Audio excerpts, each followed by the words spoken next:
Hello and welcome. It's all for women's football. It is 100 videos old. I can't quite believe it myself. It's been 16 months since its inception, and here we are. We finally hit 100. It's a 30 for lower league lingo. So why don't we get started?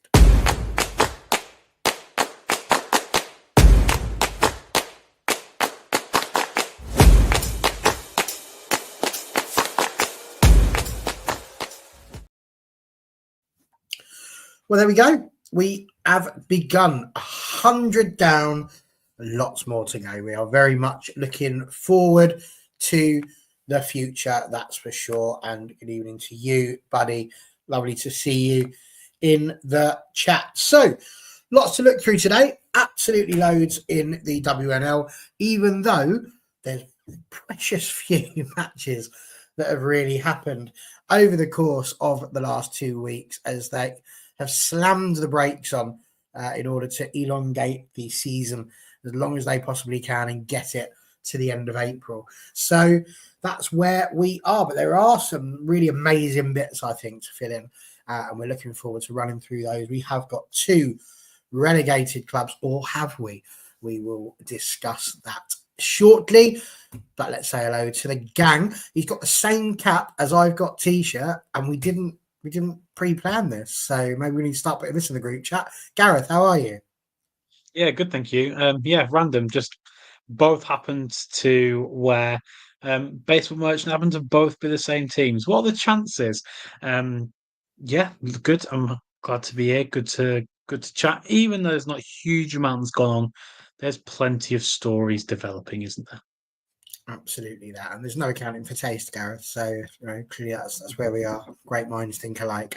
And just below us, someone who didn't think alike. It's Mr. John Foster. How are you, sir?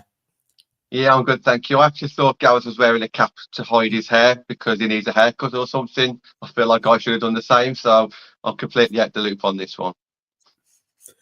You'll never know. We'll never ever know. There we go. So yeah, let's kick off, shall we?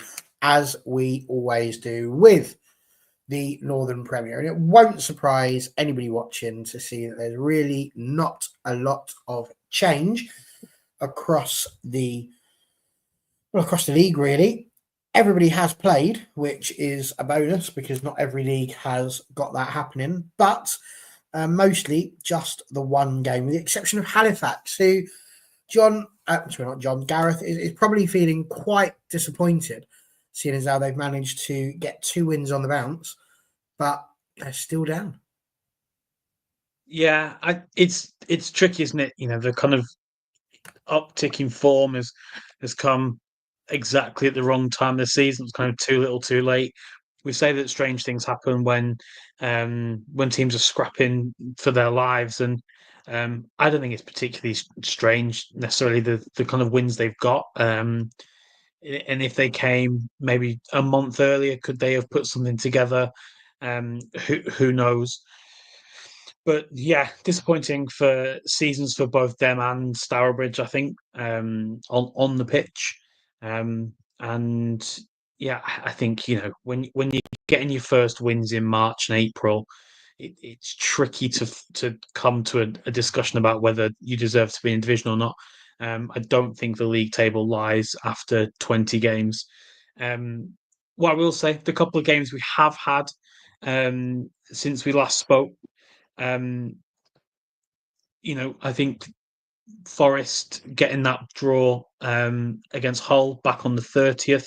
I don't believe we've had a show since then, unless my day. It's the school holidays, Barry. My knowledge of days and time is non-existent. But Forest and Hull drawing, that's a huge result for Hull. They've not necessarily got a huge amount to play for, but that result has meant really that they can't be caught by Halifax. But I think the one thing to mention, and I think John will touch on this a bit more, is the Sporting Calcer result. Absolutely annihilating Liverpool. Fed 6 goals to 0. That struck out to me. I found it somewhat ironic, given that last time we spoke about this league, both myself and Stu sang Feds' praises, but it's not going to take anything away from their season. They're not really going to slip to West Brom. They're not really going to challenge Rugby, especially after Rugby beat Stoke. But again, some good seasons. Still a title race here though, with both Wolves and Forest having in with a shout of lifting the trophy. I still think Forest are good for it if we look at kind of the run of games coming up for them. This weekend, Forest travel to Feds, whereas Wolves travel to Halifax. So, you would expect Wolves to pick up the 3 points there. You would also expect Forest to bounce back from that result against Hull and get the 3 points at Feds. But that being said, Feds will want to bounce back from that result against Calcer as well. So I think that if we were still picking games to watch, that would be mine for this week. We also then kind of looking ahead. Forest then travel to play Stourbridge. So, these top two sides both have to play against already relegated side. So, Stourbridge will host Forest on the 20th. That is their game in hand. Wolves don't play that weekend. And in the final week of the season, Forest will host West Brom and Wolves will host Feds. So, although I say that there's not really a huge amount to do for Feds to play for, they have to play the first and second place team in the league. So just like Pontyland could have done in the Regional League Northeast, Feds can have a say in where this title goes. If they pick up a win in one of those two games, I would anticipate the other side to go on and win the championship. So, definitely keep an eye on Feds over these last couple of games, purely because they've got to play both the first and second place team in this league. And yeah, I think they'll both be cracking games. And yeah, we don't have a game on the 20th, so maybe that's a lie actually, because there aren't many games on the 20th. But if there was, I'd have got myself down there. Yeah, there's a lot of absent games on the 20th. There are a few, at least, in the Northern Premier, but not so much across the rest of the WNL. John, perhaps you can help us out a little bit with what's going on the bottom half of this table, because as Gareth mentioned, Sporting Calcer, an absolute unbelievable win. I don't think any of us were sitting here thinking they would beat Feds, let alone beat Feds by 6-0. That's absolute. It's a dream, isn't it, for any journalist writing that, Calcer knocking them for 6. And it was a bit of a relegation 6-pointer for them in that respect, because of the fact that it's pulled them clear and safe. Halifax, obviously, with their wins above Stourbridge, providing they hold on to that position towards the end of the season, what will happen relegation-wise? Because we know there's a little bit of a question mark over what happens with there only being one side coming down from the championship this year. Yeah, well, let me just touch on Calcer first, because they have done amazingly well, sitting on 18 points, and that 6-0 win against such a well-established Tier 3 side was fantastic to see for Calcer fans. And I appreciate that there was a player sent off there halfway through that, but even so, to win any team 6-0 when you're towards the bottom of the league is great to see, isn't it? So so well done to Andy and his team, because he has done really well. He can still pick up another 6 points, but more likely probably just another 3 points, because they've got to play Stourbridge this Sunday, which is a game that I'll be at. I'll also be commentating on the radio if anyone wants to listen to me. Just thought I'd plug that one. But so I'm sure Calcer will expect maybe another 3 points there as well to get 21 points. Now, bear in mind, this is their first season in Tier 3, much like Hull City as well. To get above 20 points, which both teams could still get, is absolutely fantastic for those two teams. So, congratulations where it's due. And obviously, the Stourbridge fan, I never wanted to say that, but I think you have to also show a lot of respect to teams that are doing it right and clubs who are doing it right. So, let's see now, will Calcer build on this going into the summer? Will there be a sustainable Tier 3 side, or will they feel that they've reached where they could possibly reach and maybe take a backward step. Let's see. But yeah, well done to those. As for towards the bottom of the league, battle for the 11th place is still up for grabs, and the reason why 11th place is still important is because of what's happened in the championship. So without covering old ground, but maybe if you're new to the channel, it might just be worth listening to. There's only 11 teams in the championship. One team's going to go down, but they can't go into both leagues. You're either going to go into the north or the south, which means that one league will have one team, too few teams. So to cut a long story short, if Portsmouth get relegated, they will go into the south, which means the northern team will get reprieved.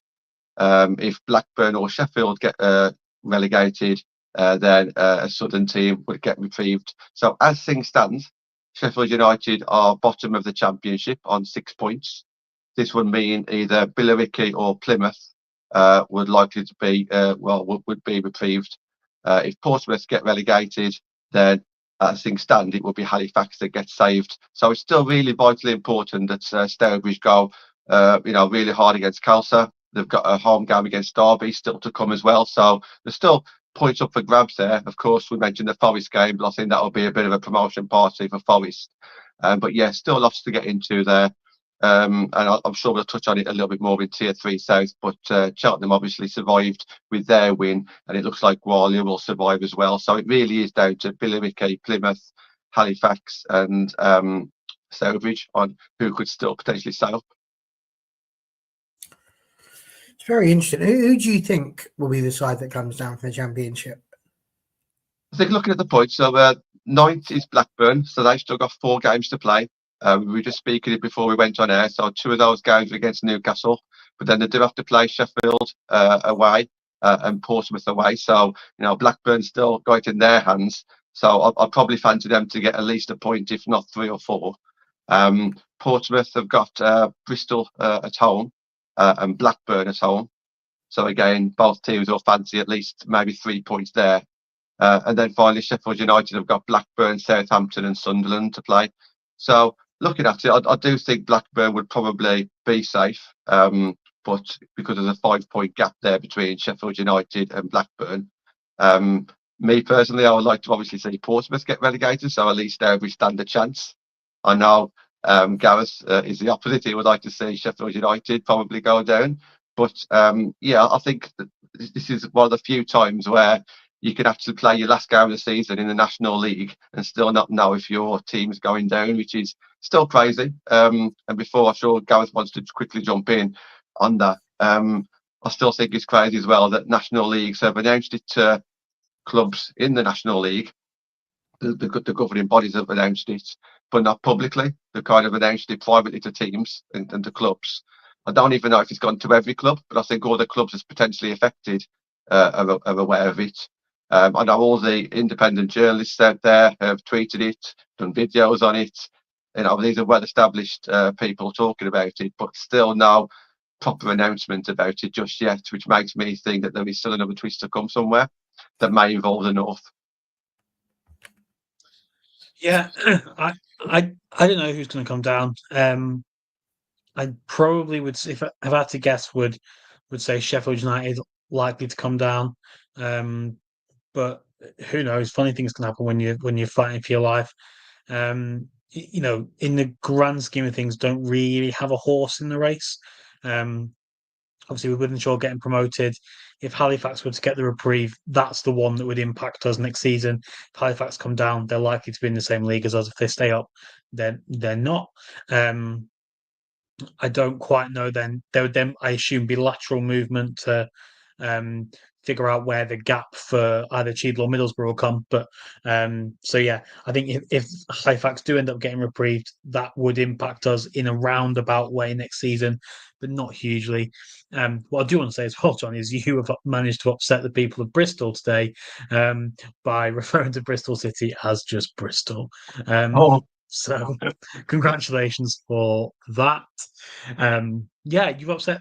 I think sometimes it's tricky to upset the fans of both clubs in a city, but you will have managed it. So well done.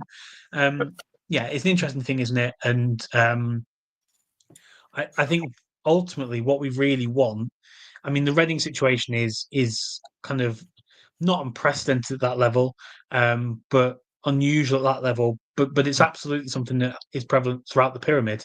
We've spoken about clubs where they've struggled to field teams this season, and I think there's so much positivity around women's football at the moment, so much area and room for growth, that I really hope that we have a situation next season where there aren't teams folding during pre-season. In the Northwest Regional Leagues this year, Blackburn Community, they folded their first team and rebranded their second team or reserves team to be their first team. And I think that is something that we see more often than not. The year prior, I think Merseyrail folded at the start of the season. So, yeah, it's an issue that is prevalent up and down the pyramid. Not usually as high as the championship. So Reading were unusual in that sense. But I want a season where in the top 5 leagues, 6 leagues, that all the teams that start the season with the intention of fulfilling their fixtures are still there in April. Yeah, I mean, you say John might have upset Bristol City and Bristol Rovers. Don't forget he upsets us every week as well when he tells people that they've won.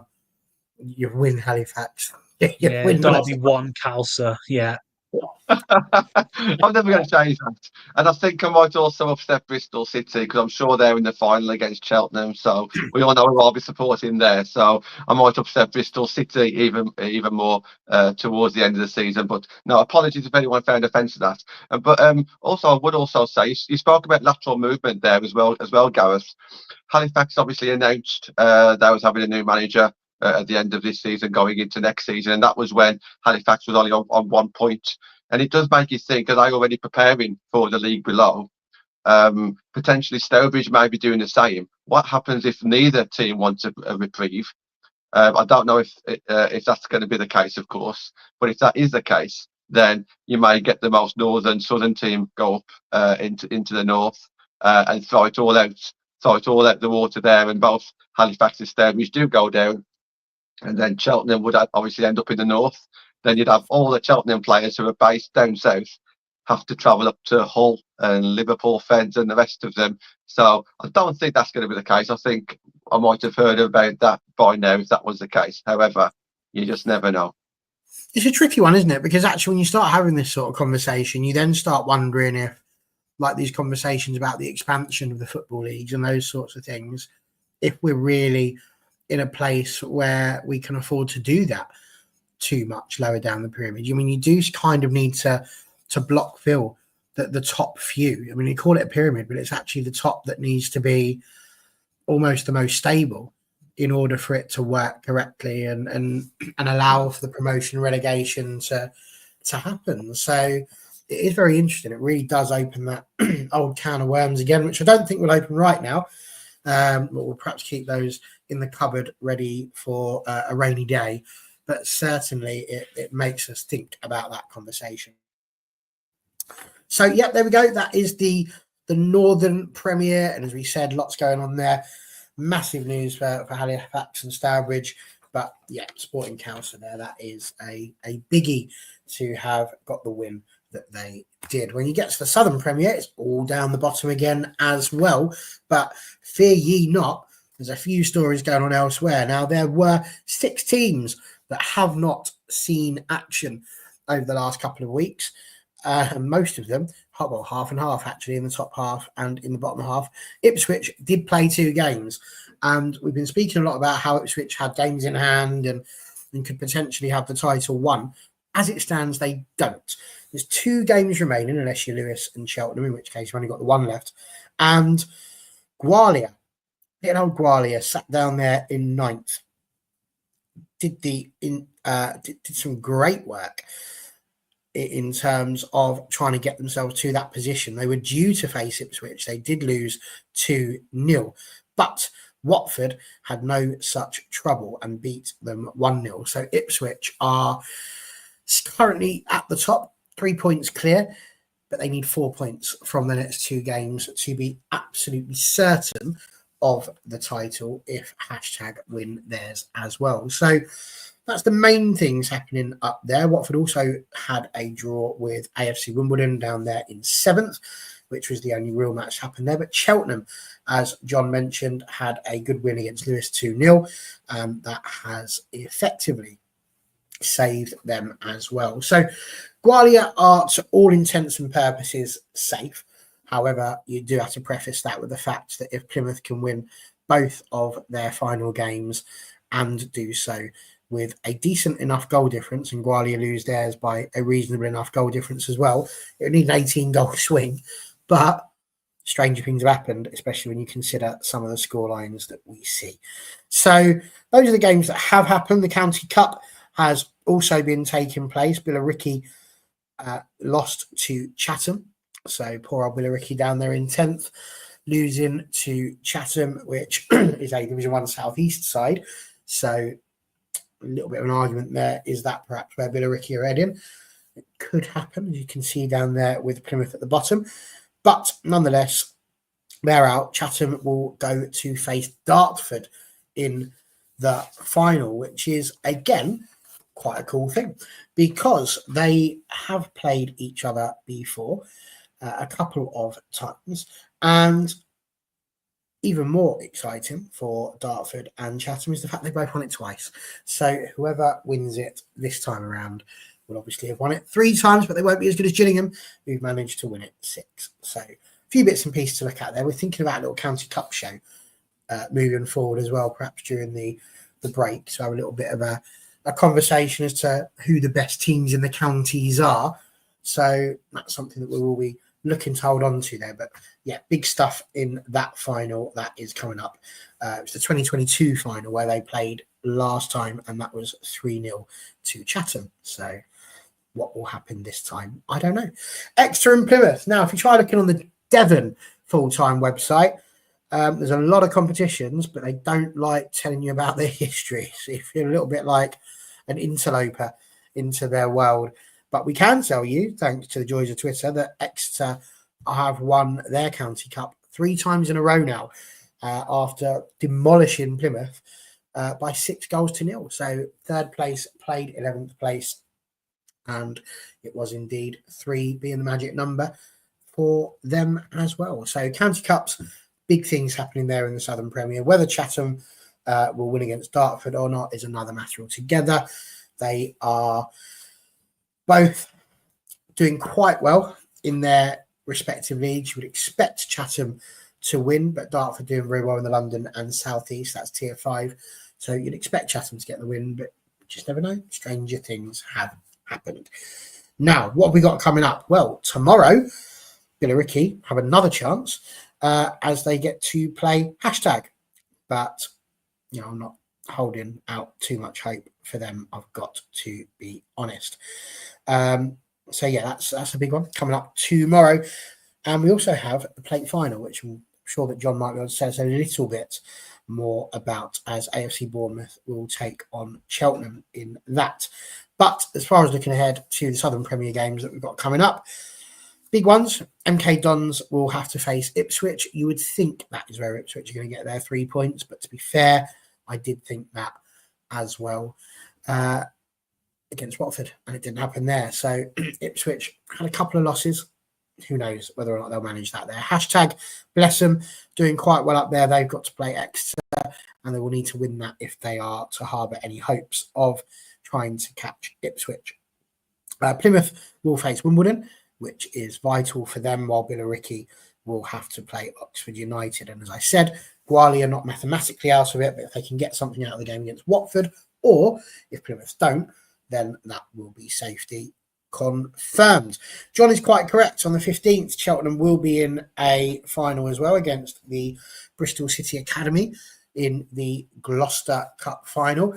Something that would be quite nice for Cheltenham to win, because if they do, it will be their 4th trophy, which will equal Forest Green Rovers over there. So that'd be quite nice if they could manage that. Nothing on the 20th. Last game of the season, big ones. Ipswich would need to beat Cheltenham, potentially for the title, which is when it could all happen.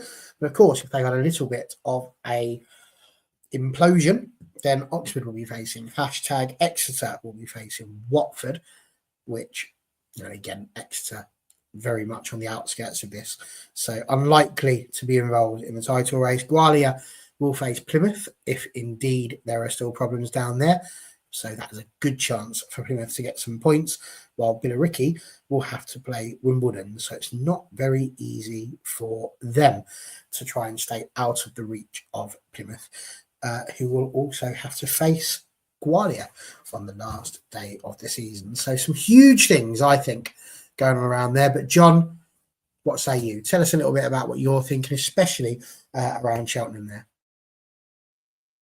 Yeah, so just to kind of put in perspective, obviously, when you just look at the league table and you don't know too much about this kind of level, you probably think to yourself, okay, so Cheltenham they've survived Tier 3, okay, that's pretty much it, but you don't think much of it. However, what people might not realise is that looking at their budget, they had no right to be in the position that they're in. I think they're 8th, are they? 7th or 8th? I can't quite see it. I'm on my phone, so the league table's a little bit small on my phone, but I think they're around about 8th. So to be in that position, I guarantee you they haven't got the 8th biggest budget. So they've done well in the league. FA Cup, they've done even better. So I think it was the 4th round they got to, where that's the furthest they've ever got to in the FA Cup. I think they lost against Wolves, which is obviously no big deal there to lose against such a good team in Wolves. And then 2 finals, what you just mentioned them against Bournemouth and Bristol City Academy. So yeah, I think just shout out where it's due, really, because on their day they can pull up trees, and they can get good results. That was shown last week as well against Lewis. So yeah, done fantastically well, and I really hope that they continue to build on that now and see what investment can come in, and will they be a bit more of a force next year in the league? No, absolutely. I'm just going to retract something there because I confused myself whilst I was talking about how it is that Billericay are in 2 county cup finals. It's not something you can do. I'm thinking, what have I written down here? I've got a bit wrong. And that's because the game they played against Chatham wasn't actually the Kent County Cup, which would make sense. It's Billericay in Essex. So that's not the most ideal of things. That was the Isthmian Cup. So there we go. Who knows? Either way, they were in it and they lost. So unlucky for them. So all that lovely stuff I told you about the Kent County Cup was rather wonderful, but completely pointless because it was a completely different trophy. There's always a mistake somewhere in this show, and there it was today. So what can I say? That's where we are. Pointless doing any research, isn't it? So there we are. That's the Southern Premier as it stands. Lots to look forward to in that. Let's move over to Division 1 North. There once again, you can see green and red arrows, but they're only happening down by the relegation zone. It's looking tight up top, though. Gaza. Yes, I mean that switch in positions is because Norton and Stockton Ancients beat York City 2-1 on the 30th of March. Lots of other things kind of very, very similar. Huddersfield and Chorley with a 0-0 draw, so no opportunity for them to switch round. Leeds United did beat Stockport County by 2-0. And that was that really for the 30th. There wasn't huge amounts of games, only 3 games then played, and that's the impact that we've got. Nothing wrapped up in this league yet. The relegation battle is still, I say, well and truly open. I think there is one spot that's well and truly open, but I would be surprised if AFC Fylde were not in the regional leagues next season. I think it's going to be tricky for them to have that swing that they want. So this weekend, Fylde will play Durham Sestria. So that's a tricky game for them to try and get any points from. The Huddersfield Town will play Cheadletown Stingers. Now, this I think could be the game that has the most say in where that championship goes. If Stingers come away with the win, then I think they could end up as champions. If Huddersfield manage to get something, a draw, or even a win, then I think we'll see Middlesbrough go up as champions. So I think, although nothing will be decided this weekend, I would feel confident in guessing where the title is going to go by about 5 o'clock on Saturday. Leeds played Chorley for kind of bragging rights over those other positions. Middlesbrough played Doncaster Rovers Bells. So that's a huge game. Donny scrapping for their lives. Middlesbrough scrapping for the title. Who's going to fight harder? If Donny lose that game against Middlesbrough, they're down. If Middlesbrough lose that game to Doncaster, you're hoping Huddersfield can do you a favour as well. Last few games this coming weekend, Norton play Barnsley. So, Norton not mathematically safe, but to all intents and purposes, they're safe. A point there will secure that with maths. And Stockport County play York City. So again, a point for York may not even need to win. A win will guarantee safety for them. A point, depending on what Fylde can do, can relegate them.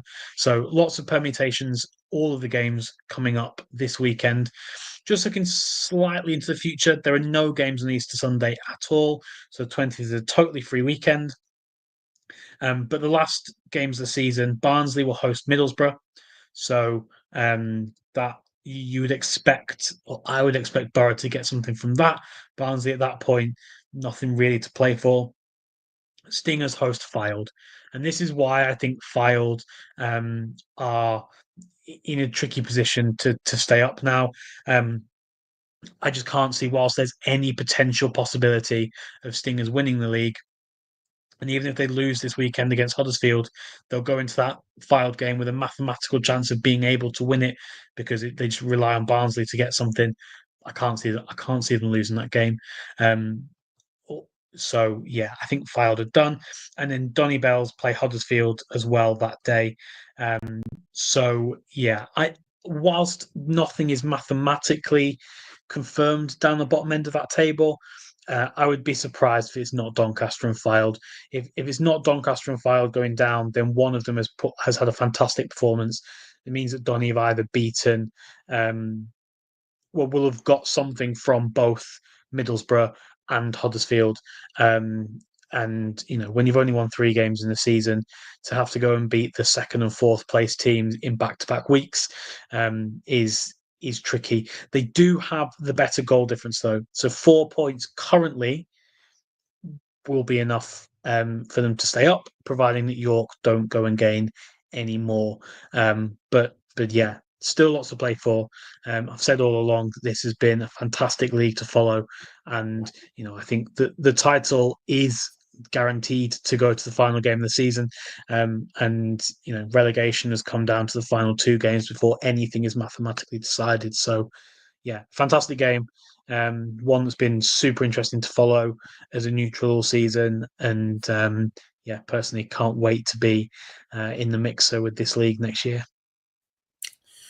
It's definitely an interesting one. I mean, like you say, the relegation places look quite, like you say, sorted. I think that goal difference is quite important, but the goal difference also in the top spots. I mean, surely not out of it entirely. York have got to play Stockport down the bottom. I forgot to mention that. So you kind of feel like York could potentially get that all-important and elusive point against them. But the fact that both Cheadle and Middlesbrough both have to play one of the bottom 2 each, and then they've both got a reasonably tricky other game, I think is quite something. So there's a lot to be said for that league, and I will definitely be keeping my beady little eyes on FA Full-Time and Twitter to find out what is going on up there. But Johnny Boy, over to you now for the Division 1 Midlands. Actually, no, sorry, before we do, just popping back to them, because there was a couple of County Cup things, I think, that have happened over there in the Division 1 North. Doncaster Bells had to play Huddersfield, with Huddersfield winning on penalties in their County Cup quarter final in the Sheffield and Hallamshire County Cup. That was. They'll be up against Barnsley Women in the County Cup. Very important that you mentioned that they are Barnsley women, because Barnsley FC are also in the County Cup quarter-final. They are playing Sheffield United Academy tonight. So that match will be happening probably as we speak, I would say, for that one, if it hasn't kicked off yet. It will be just about to. Leeds also beat the mighty Knaresborough in their County Cup semi-final when the West Ridings won. So they are doing quite well there as well. That was only semi-final. Their final is not yet sorted. They'll be playing either Harrogate or Halifax, I believe, which is quite something there. So there we go. That's your County Cup action. John, over to you for the Midlands, which currently is the only table that seems to have the action happening up the top, which is good news for Solihull Moors because it means they've still got a chance. But for me, if there is any title that's going to be decided over the course of this weekend, this feels like the one that could be it. Yeah, there's only 2 arrows on the screen, so not too much activity. There were 2 games in the league a few days ago on the Sunday just gone. That was Notts County 0, Loughborough 4. So great win for Loughborough, and it's kind of something that you'd expect. So Loughborough was a lot of people's favourites throughout the whole season, really, but there was always lingering behind on the amount of games played. So it kind of just looked like the league was just a little bit distorted there. But when you've got 3 teams as strong as Leithfield and Peterborough and Northampton that was challenging the whole way, then you could really see, the pressure being on Loughborough, but they haven't slipped up just yet. And I'll go through the fixtures later to see if they'll slip up again. But goals from Delglin, Purchase, Collier and Coots made it 4-0 to the away side. And the other league game was Peterborough 1, Leithfield 0. Cracking game, two teams that really want to keep on pushing, obviously, and go straight to the end. And Leithfield have had a couple of tough games in the running, and they just lost by that 1 goal by Kia Perkins in the first couple of minutes. So Leithfield's defence this season has been really, really good. They had a great unbeaten streak going into Christmas. Kept the pressure going in the new year, but now on 45 points. It looks like that is obviously it for them.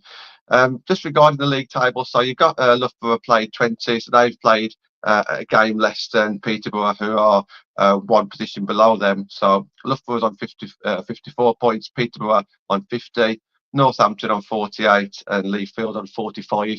And pretty much throughout the whole of this season, it's been those 4 teams really going for it. But now that the games are levelling up, you can kind of see the points tally come into fruition, can't you? You can kind of see who's actually at the top of the table. There's no noise in the league now. So yeah, it looks like it's going to be a win for Loughborough if they can win just 1 more of those games. I'll go through the fixtures now. So Loughborough have got 3 games to come, but only 2 in the league.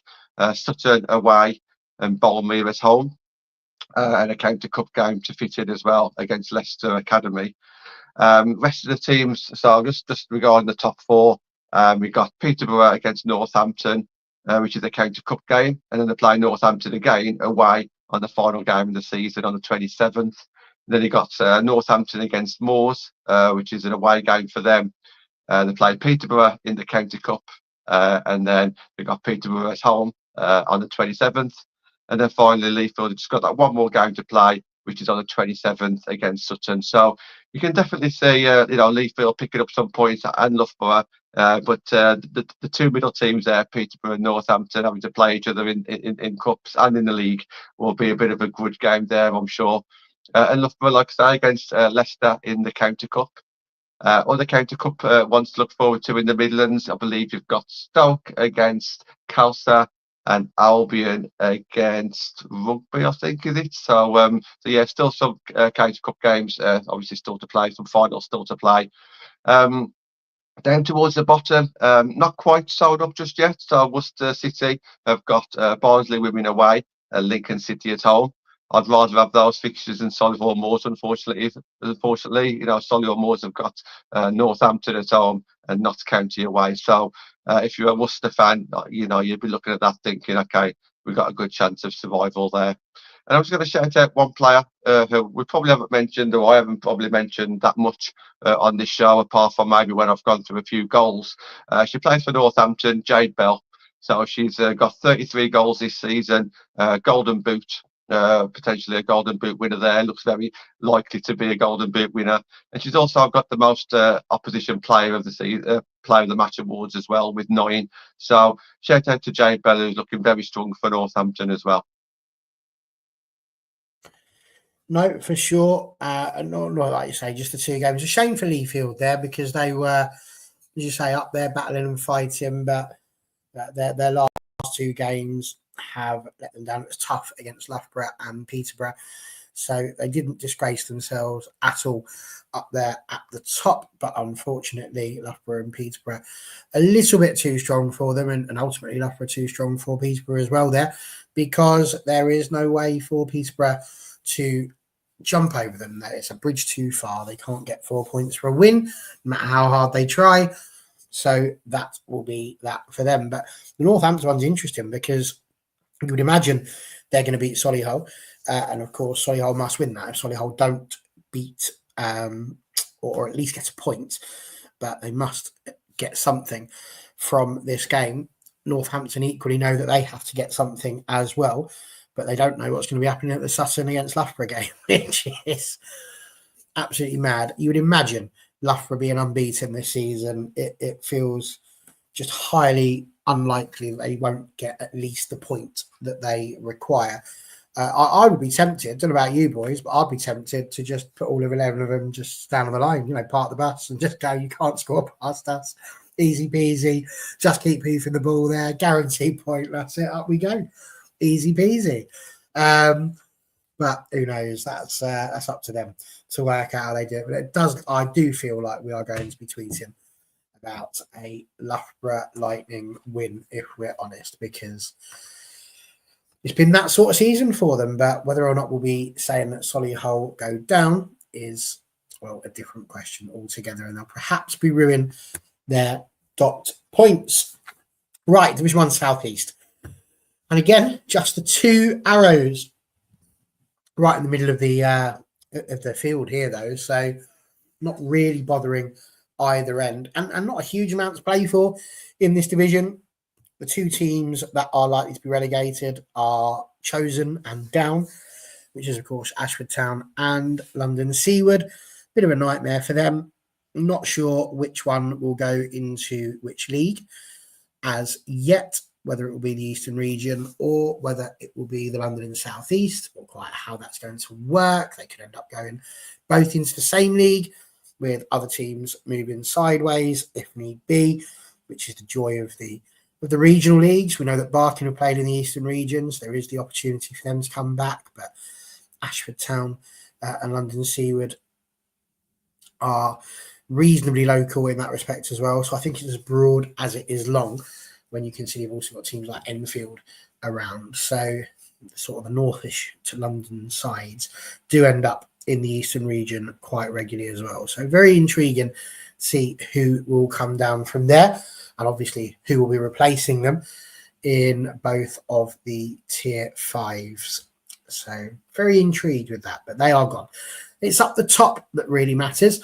And there's been a few games, not a huge amount, but Real Bedford will be kicking themselves because they could have had this sewed up. They could have been on 48 points.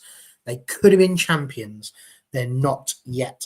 And that is all thanks to AFC Sudbury, who managed a resolute 0-0 draw against Real Bedford to stop them from being able to celebrate a title win at that game. Amazing stuff. Beatrice Rogers, of course, who is on our Monday night shows quite regularly. She has just signed for AFC Sudbury, was playing in that match as well. And she's a defender. So she'll be very, very pleased that her clean sheet has helped to ensure that Real Bedford have to play another game. And their coronation has been paused. Chatham did find a way to get past Sudbury. Nevertheless, they won 3-0, but it's not going to help them to win the league. The only side that can catch Bedford, if they make any mistakes, are, of course, Norwich City. So we will let you know who they're playing very shortly. Another match that you know about was QPR defeating Ashford 6-0.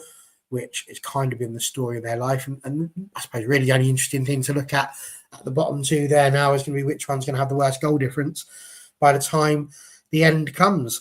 But Ashford did do themselves the power of good, because when the two teams did battle last week, it was Ashford who came out on top, hence why there was a 4-point gap between the two of them, and hence why their goal differences have changed, because Ashford Town were on negative 57 and London Seaward were on negative 47. And of course, a 7-0 win from Ashford Town there, which is quite a belter, has switched those goal differences around as well. So there we go. It looks as though Ashford Town will finish in 11th, but it's not bullseye. There's no prizes for this, I'm afraid. In the County Cup semi-finals, Dulwich Hamlet managed to defeat the Spurs Academy, and as a reward, they get to go and play the Arsenal Academy in the final. So good luck to Dulwich Hamlet on that one.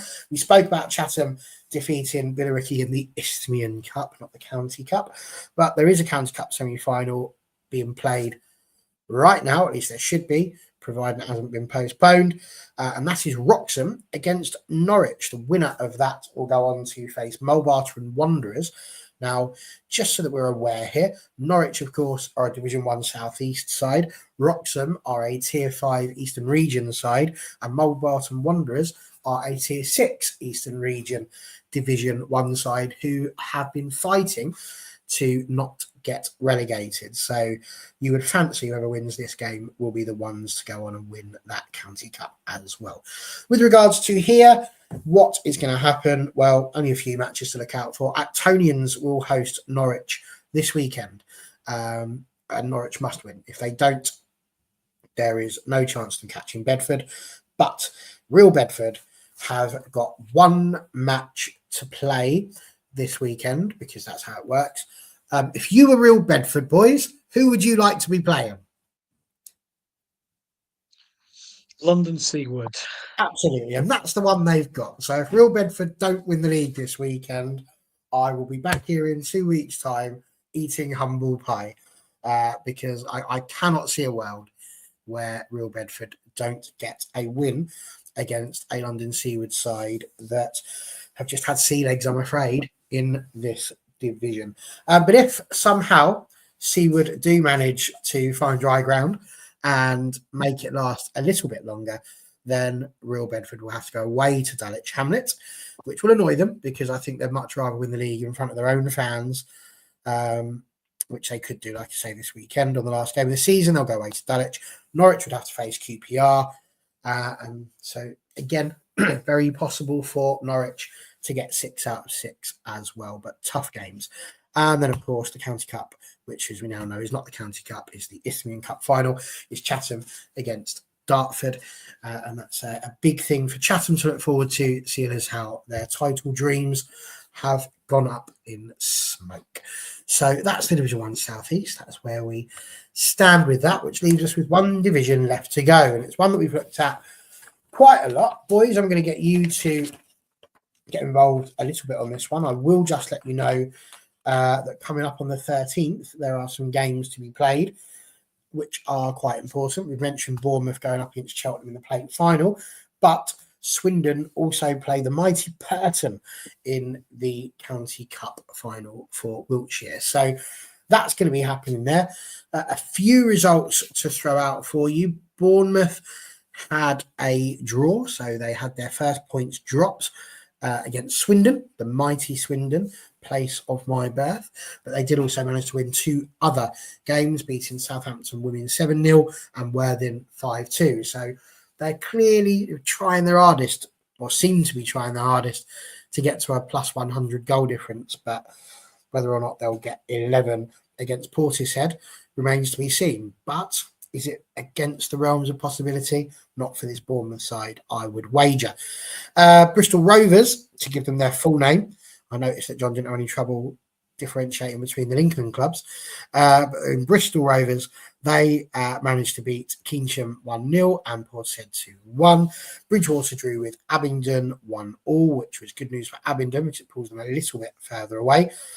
And Bournemouth Sports a cracking win against Maidenhead 1-0 means that both of those sides, Maidenhead and Bournemouth Sports, are safe for another season. So, boys, what it comes down to really is the last games of the season. Portishead have got Moneyfields in their next game, which doesn't feel like the most ideal of situations, while Southampton women will play Abingdon.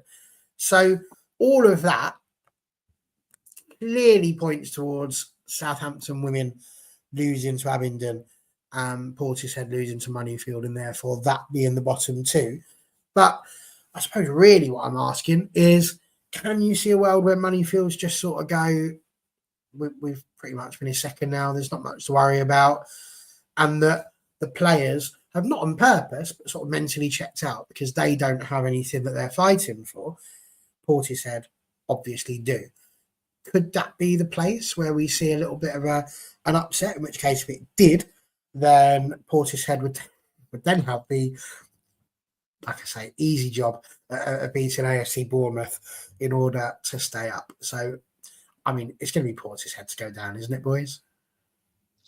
Yeah, I think so. I think you're kind of asking lightning to strike twice, really, aren't you? You're asking for Moneyfields to have an off day, which I can't see happening. You want to finish the season strong. It even kind of comes into things like recruitment. If you can finish as close as possible to Bournemouth, you can show other teams that actually next season with a bit more, we can be there and we can be going for that title. Players have personal goals and things as well. Like that'll be a group that, although it's done, they will have individual targets that they want to achieve as a group over the next two games. So you're asking for that to happen. You're also asking for Abingdon to not pick up anything from that game against Southampton women, and yeah, I just can't see both of those things happening at the same time. If it was an either or situation, I'd probably see what the odds are like, have a little punt on it, but both of them happening at the same time, I just can't see it. I think it's going to be Portishead joining Southampton, I think. Yeah, I'd have to agree. I think if Murrayfield has had like cup finals to go for and potentially resting players or things like that, then potentially. But even then, I agree with Gareth. You want to finish the season on a high, and they probably will do. Which kind of leads me to my final sort of question, really, which is sort of based around a little joke that we've all had already about the Bristol clubs and the Lincoln clubs there, because they're established. We know that. We Lincoln City and Lincoln United, Bristol Rovers, Bristol City, they've been around for donkey's years, forever and ever and ever. But you do get clubs. We've got Southampton in the Championship, and then there's a Southampton women here. We've got Barnsley FC and a Barnsley women. Down here, it's almost impossible to know which Watford side you're talking about. You've got Watford Ladies, you've got Watford FC Development, you've even got the Watford Ladies Development, which is the second tier Watford. But of course, in tier 5 with us, you've got Watford Ladies Development. So you're never sure which one's which. Watford Women Development, Watford Ladies Development for their... honestly, it's so confusing. It's unbelievable. So I guess really my question is this. Do you think there's something to be said for these clubs potentially either A, changing their names, or B, getting a little bit more involved with each other, where we've just been talking about making sure teams are not going defunct and that they're able to stay the course and do all of those sorts of things. Southampton women, as we see there, have not had a good season. It's not been great for them. Do we perhaps need to see a bit more working together across these levels? And is there something else that we could do about these names? Because, I mean, honestly, the Watford one, like Watford's just Watford. I don't understand why there's another team called Watford Ladies Development and why they thought that was a really good name to call their first team. It makes no sense to me. I think that a lot of this stems from years ago when the two clubs wouldn't affiliate. So Barnsley Women, for example, rather than Barnsley FC Women, Barnsley Women were the the Premier Club in Barnsley, and then Barnsley FC, the ones that are attached to the men's EFL club, have come along later since we've kind of had this boom in women's football, and have gone started to pay attention. So I think what we often see is there's been a club who has been there and fighting and performing well, and then suddenly the actual main club have gone, oh, actually, we can do this. And then that's why you kind of get the disparity. That's why you get your Barnsley women's and your Barnsley FCs. That's why you get your Southampton women's and your Southampton FCs, because Southampton, who are a championship club, were promoted not too long ago, and I think it's tricky.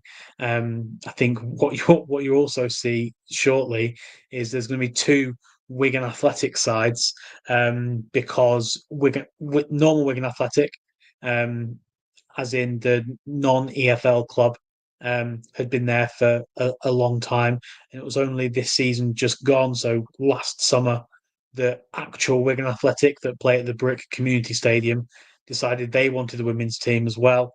And so they kind of cut ties with the old Wigan Athletic, who could use the badge but weren't a part of the club, to now go off and do it on their own. So I think we just see a lot of that, and it's a shame. I don't know why. I understand it's tricky, isn't it? Like, it's kind of like almost like a bit of a breakup. You've got the main club thinking, "Oh, now actually we can do this. We can do it properly. We can invest and stuff." You've got the other side that's gone, "Hang on, where have you been?" And I don't know if this has happened anywhere, but where have you been these years where we've been running this and we've been doing this and we've been putting all the effort and time and money in, for you to come in now that it looks more attractive for you and go, "Okay, yeah, we'll take over from here, lads."